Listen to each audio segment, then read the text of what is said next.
अस्सलामुअलैकुम वरहमतुल्लाहि वबरकातुहू। बच्चों, आज हम पढ़ेंगे माहौलियात हिस्सा दुव्वम सबक नंबर 8 अपने दुश्मनों का सफाया। तो बच्चों, इससे पहले की वीडियो में हमने इस सबक को आधा पढ़ा था।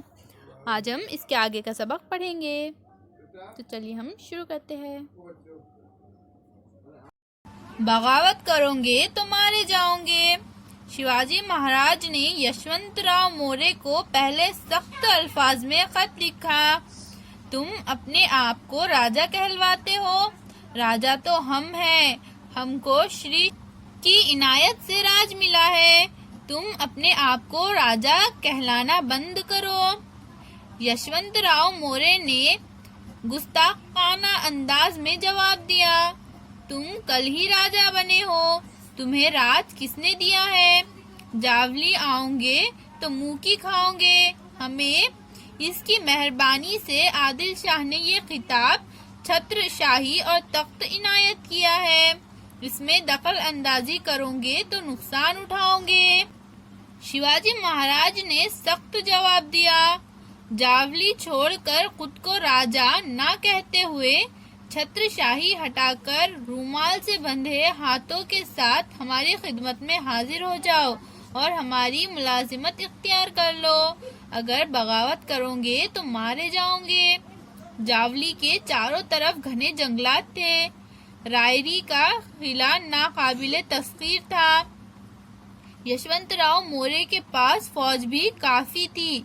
जावली को फतह करना आसान न था। पूरी तैयारी के साथ शिवाजी महाराज ने जावली पर हमला कर दिया।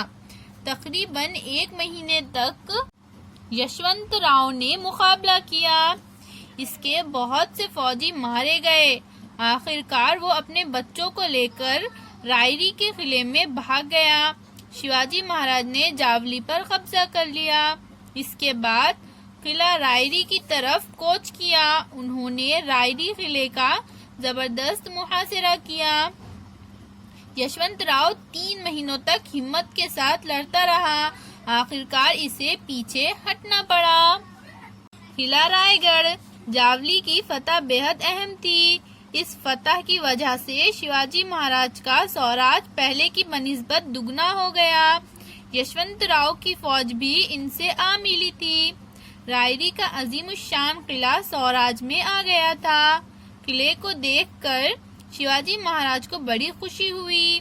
उन्होंने इस किले का नाम रायगढ़ रखा। इसके बाद उन्होंने इसके करीब ही भोरपिया पहाड़ पर एक किला तामीर करवाया जिसका नाम प्रतापगढ़ रखा। तो देखिए बच्चों, ये है रायगढ़ किला। अल्लाह हाफिज।